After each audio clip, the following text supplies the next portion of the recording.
भक्ति की पराकाष्ठा यही है, भक्त की असली पहचान यही है कि वो कभी भी किसी से मांगता नहीं, ठाकुर जी से भी नहीं मांगता। आज तो सांवरिया जी ने बहुत सुंदर रूप धारण किया है, पीला पोशाक पहना हुआ है, आज का मुकुट भी अद्भुत है, कितना दिव्य सौंदर्य लग रहा है ठाकुर जी। ब्रिज में एक परम संत वैष्णव परम भक्त हो गए। लोग उनको अलबेला कह के पुकारते थे, क्योंकि वो थे ही अलबेले।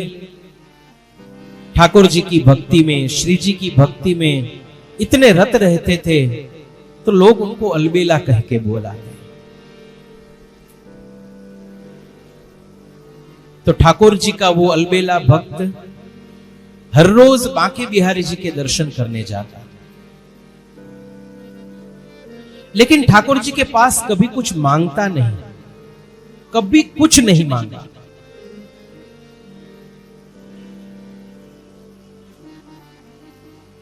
भक्ति की पराकाष्ठा यही है, भक्त की असली पहचान यही है कि वो कभी भी किसी से मांगता नहीं,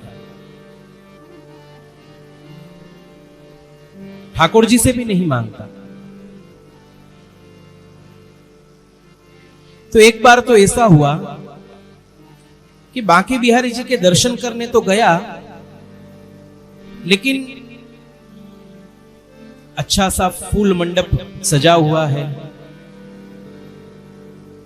बांके बिहारी जी का सिंहासन लगा हुआ है, लेकिन सिंहासन में बांके बिहारी जी बैठे नहीं दिखाई दिए। आज बांके बिहारी जी के दर्शन ही नहीं हुए।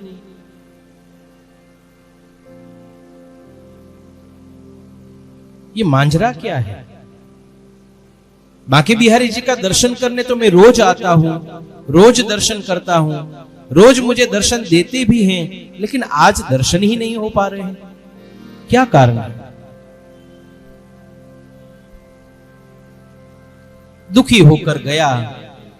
फिर दूसरा दिन हुआ, दूसरे दिन भी दर्शन करने आया, दूसरे दिन भी सांवरिया जी के दर्शन हुए नहीं। ये क्या बात है?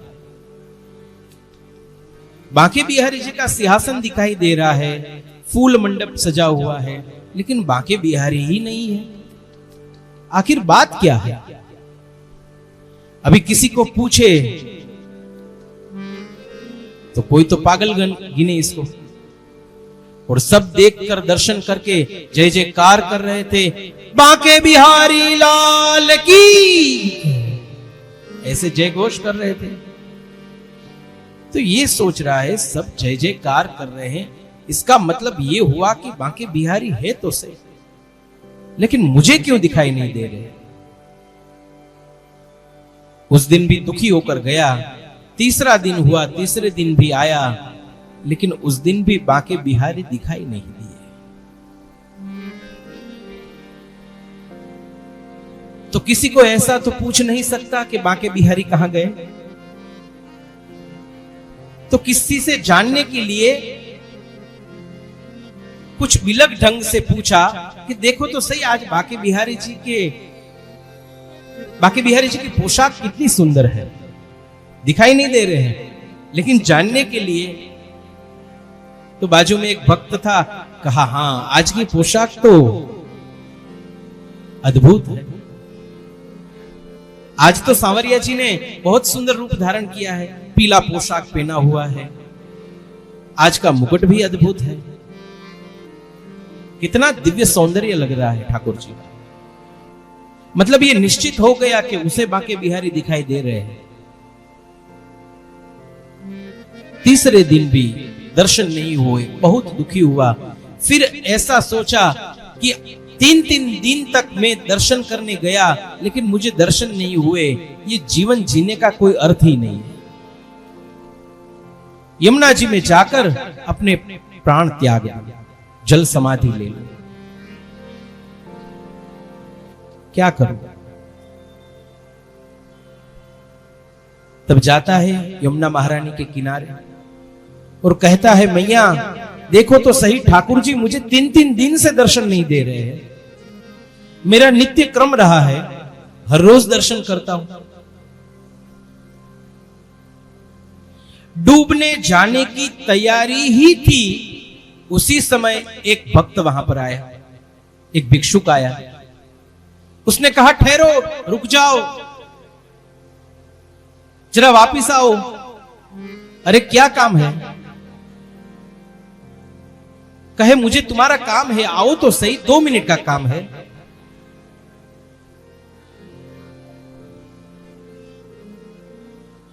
तो ये अलबेला तो वापस आया और फिर पूछा, क्या काम है? कहा कि मुझे कल रात को सपने में बांके बिहारी जी आए थे।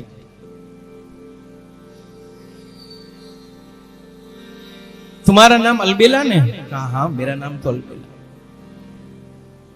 उन्होंने कहा कि मेरा कोई परम भक्त हो, कोई परम वैष्णव हो, वो यदि तुम्हारे लिए प्रार्थना करे। अभी जो वो भिक्षुक आया था वो पूरे शरीर से कुष्ठ रोग का पीड़ित था, पूरे शरीर में दाने दाने और पूरी चमड़ी कुष्ठ रोग से शीर्ण हो गई थी। तो उसने कहा कि मुझे बांके बिहारी जी ने कहा कि यदि कोई परम भक्त, परम वैष्णव यदि तुम्हारे लिए प्रार्थना करे बांके बिहारी जी को कि इसका कुष्ठ रोग मिटा दो, इसको स्वस्थ कर दो, अच्छा कर दो, तो मैं ठीक हो सकता हूं। आप मेरे लिए इतनी प्रार्थना करोगे? तो अलबेला ने कहा, बांके बिहारी जी ने तुमको ऐसा कहा? कहा, हां।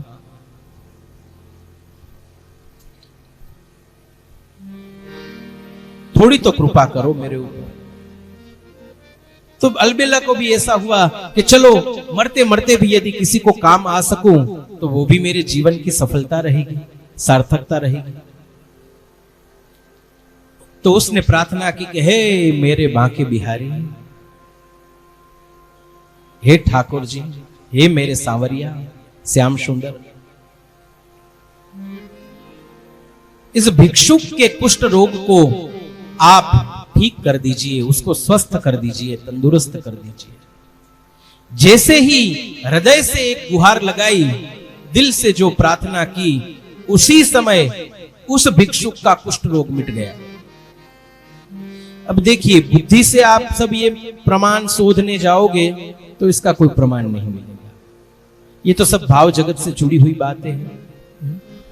श्रद्धा नो जो होए विषय, तो पुरावानी શું જરૂર છે? પુરાને શરીફમાં ક્યાંય પયંબરની સહી નથી હોતી। શ્રદ્ધાનો જો હોય વિષય।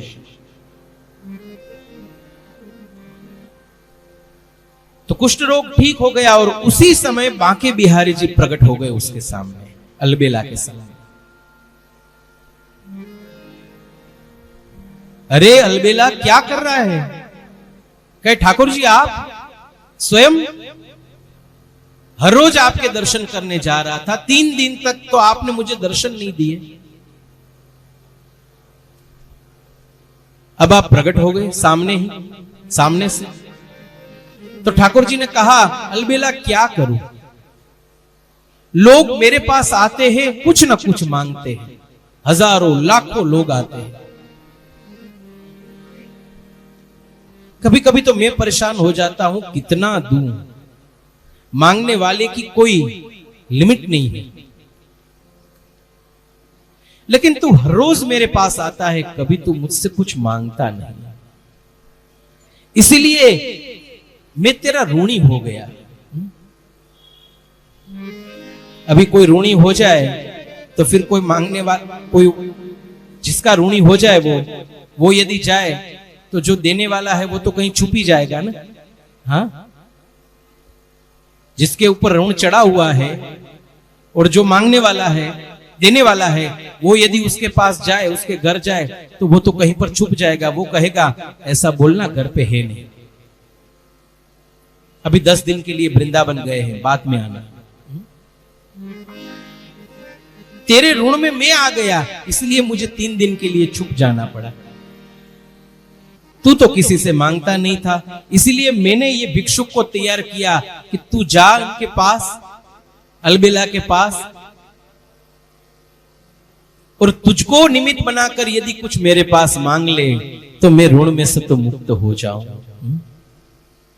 जो भक्त कभी भगवान से मांगता नहीं, भगवान उसके ऋण में है, उसके ऋण में।